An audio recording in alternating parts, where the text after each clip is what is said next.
Hey guys, welcome back to another video. Liam Payne has been in the news lately for all the comments he's made about being in One Direction and comparing himself to the others. Fans aren't happy with Payne's comments, but ever since he's claimed that he's the most successful One Direction member, we are curious to find whether he's right. In this video, we'll be looking at his debut single Strip That Down and compare it to his other bandmates' debut singles. Stick around and watch the video right till the end. For those who are out of the loop, on May 31st, Liam Payne appeared on Logan Paul's Impulsive podcast and claimed he believed that his 2017 debut solo single outsold everybody within the band. While he didn't specify the capacity in which he outsold, many fans quickly objected to his claim and took to Twitter to voice their thoughts. Payne made a bold claim considering how huge both Harry Styles and Niall Horan's solo careers became. Still, Payne's debut single Strip That Down was a certified hit, so it made complete sense to verify whether he really outsold his bandmates. Now here's what he said exactly. "We did the first song, 1,000,000,000 streams," Payne said on the podcast. While Payne didn't mention Strip That Down by name, it is his first solo song, and he did say on the show the song with the 1,000,000,000 streams was co-written by Ed Sheeran, co-wrote Strip That Down. "I think it outsold everybody within the band, and I was the last to go, and I never expected that," Payne said. It's unclear if Payne is specifically comparing every member's debut singles nor the platform on which he hit 1,000,000,000 streams. Therefore, for the sake of this video, we take a look at each One Direction band member's debut single, as well as available Billboard and Spotify chart data. Liam Payne. First up, we look at Payne's debut single Strip That Down. According to MTV News UK, the track surpassed 1,000,000,000 streams across all streaming platforms in January 2018. Payne released Strip That Down, which featured Quavo, on May 19, 2017. Clearly, the song was successful and it hit the 1,000,000,000 stream marker that Payne claimed in under 9 months. Zayn Malik, Zayn's debut album Mind of Mine, which dropped on late March 2016, had already dominated the billion album stream zone.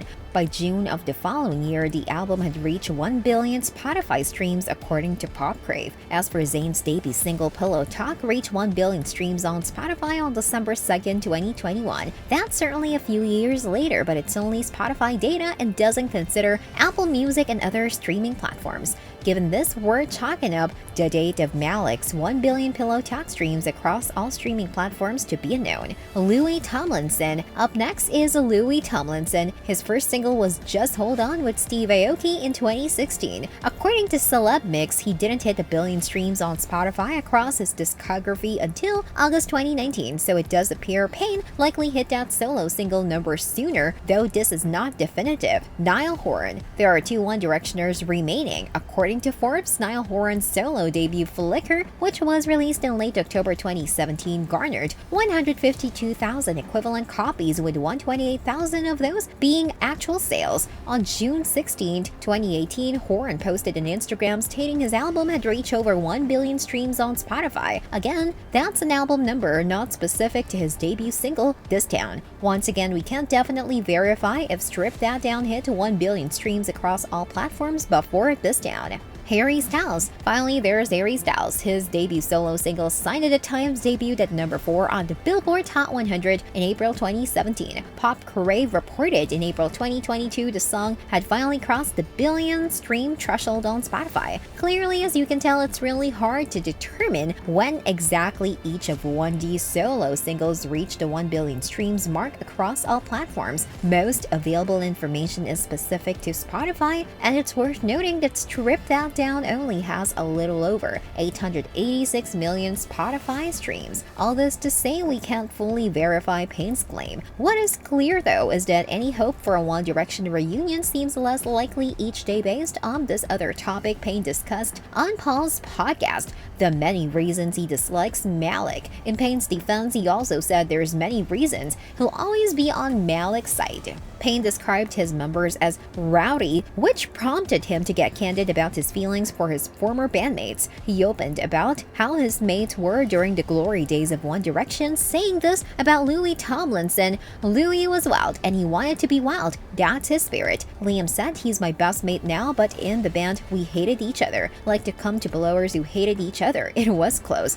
However, he later admitted nobody actually came to blows. "We became really close at points," Liam said. "I think it was well known within the band that I don't like talking shit. At a certain point, I made it very obvious. I'm not going to tell you how. There was one moment when there was an argument backstage and one member in particular, threw me up a wall. So I said to him, if you don't remove those hands, there's a high likelihood you'll never use them again." Surprisingly, he never mentioned which member it was. We guess it was Zayn. Anyways guys, that's all for this video. Hope you enjoyed this one. Thanks for watching.